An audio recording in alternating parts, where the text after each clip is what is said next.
So 2024 seems to be a divisive subject. A lot of people said they had really bad years this year, which... that sucks, I guess. I mean, I'm doing great. I had a great year. I don't know about you. Many people are worried and scared going into this new year. I am also not. I don't tend to worry about things. You don't want to hear me ramble on about life. You want to hear me talk about the top 5 things I purchased this year. You want me to talk about toys. Pure existence validating toys. Now, some rules. First things first. This is not going to be top 5 best things I bought this year, because there were things that released this year or I bought this year that are objectively better than the things I put on this list. This is just stuff that I liked. I need to preface this because some of the stuff on this list, specifically 2 of the figures on this list are very iffy. Also, good news, it's not 90% Transformers this time. Fun. Number 5! Okay, at number 5, we have Legacy United Star Raiders Lockdown. This is kind of an iffy one for me. So when they said that they were doing a new Lockdown, I was incredibly excited because the only Lockdown I have is the Age of Extinction one. The bad Age of Extinction one, not the good one. And I just really wanted a Lockdown for my Generation shelf. And goodness knows I can't find the Revenge of the Fallen one for a decent price anymore. So I was really excited, but then I was really disappointed when they announced that it was going to be a retool of Scraphook. I don't think I've done a video on Scraphook, but I have famously said that Scraphook was one of the biggest disappointments to come out of Legacy for me, personally. Scraphook I was so excited for because he looked so cool in the pictures, but the weaponizing was really bad, and the shoulders were really bad. And don't get me wrong, this figure still has a lot of those issues, but I don't know what happened, but this figure somehow, was able to bypass all of the problems I have with the mold. Which I do want to do a full video on this guy eventually, but him being a remold actually, I think, makes this better.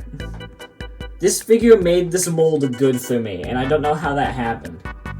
One, the choice to make Lockdown a weaponizer is genius, so you can swap parts with other weaponizers. That's super smart. And you can customize the hell out of him. I personally have this configuration because I like how the smokestacks look. I really like it. I like the car mode. I like the accessories. The paint job is superb. I like it a lot. The reason why it's on this list is it took a mold that I despised and made me like it, which I can't say for any figure ever. Number 4! This one's going to be a surprise for people who don't know who I am, but for people who do know who I am, this is not going to be a surprise for many. Legacy United Squeeze Play. Oh my god, I love his name. His Japanese name isn't any better, it's Cancer. His name is Cancer in Japan, that's crazy. Listen, I know this figure is bad. That is why I prefaced at the beginning, this isn't the top 5 best figures I bought, this is the top 5 figures I liked. But oh my god, I love this thing. It's so silly. This figure is so strange, and it's so weird. Because here's the thing, I don't like the Mind Wipe Titans Return mold. Titans Return is one of my favorite Transformers toy lines, and the Mind Wipe mold is legit the only mold in that whole toy line I don't like. But this figure is just, it's so silly. I love him. He's just a little guy. He's so handsome for no reason. He's got a stupid little shield. I love that he's just got a full piece. His gun's just like an actual gun. I love it. I love it so much. And his weird little crab mode, it's so great. Yeah. I love me some Squeeze Play. Gosh dang it. Time to go into things that aren't Transformers. This is the retro G.I. Joe Cobra Commander. Now, I know what you're gonna say. Noah, don't you already have a Cobra Commander? Yes, he's been in the background of almost every video at this new desk that I have. Ever since I moved to this desk, this Cobra Commander has been in the background of almost all of them. But I like this one a lot more. Don't get me wrong, I love this guy. This guy's great. But this stand up. Stand up. This one is just an improvement in literally every way. The proportions are better. I'm not sure if the accessories are better. I do like the sword and gun with this guy, but the proportions are better, the design is better, the colors are better. It's just a better overall figure, and not to mention that he has the shiniest face I think I have ever seen. Can you see me in the reflection? I don't know. But what I'm saying is, this figure is super good. I like it a lot. His joints are a little tight, but outside of that, this thing is amazing. The articulation is great. The posability is pretty good. The accessories, they could be a little bit better, but outside of that, this figure is immaculate. I love it so much. It might become a permanent resident of the background. Depends. I do plan on making a video on this guy eventually, so it kind of depends on how I feel after that happens. Anyway, moving on.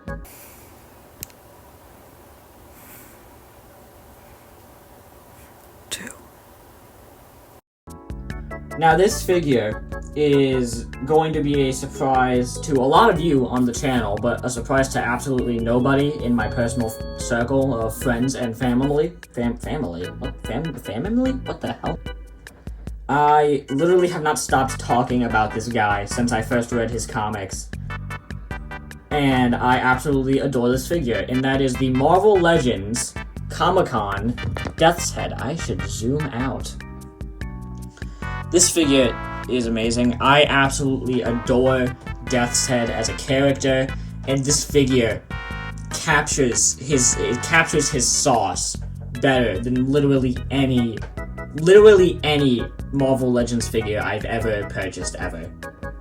The thing about Marvel Legends is I don't like the way they feel. They're always made of like a weird rubbery plastic, and it's just, as much as I like the figures themselves, it's just the type of plastic that they use. It just isn't.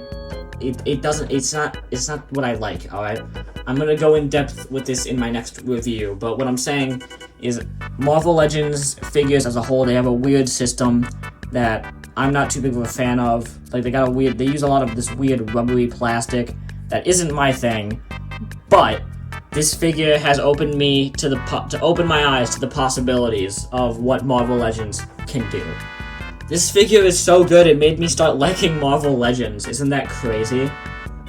Literally, I hadn't purchased a Marvel Legends in years when this came out. I think the last one I bought was, I want to say it was Moon Knight. I think it was Moon Knight, and it was very long time ago. And then I got this guy for Christmas, and I liked him so much that the next day I went to GameStop and I bought Andrew Garfield Spider-Man figure. And he's great, so I might start collecting these again. But what I'm saying is, this figure is amazing. It looks just like how he does in the comics. He has literally every accessory I could ask for, except for his gun. I wish he came with his gun, but outside of that, it's great.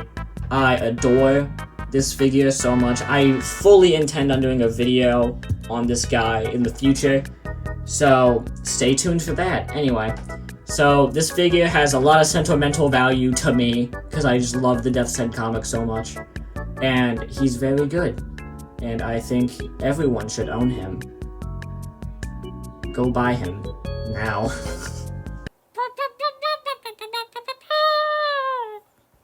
Is this a surprise to, like, anyone? Was anyone surprised when I put this in number 1?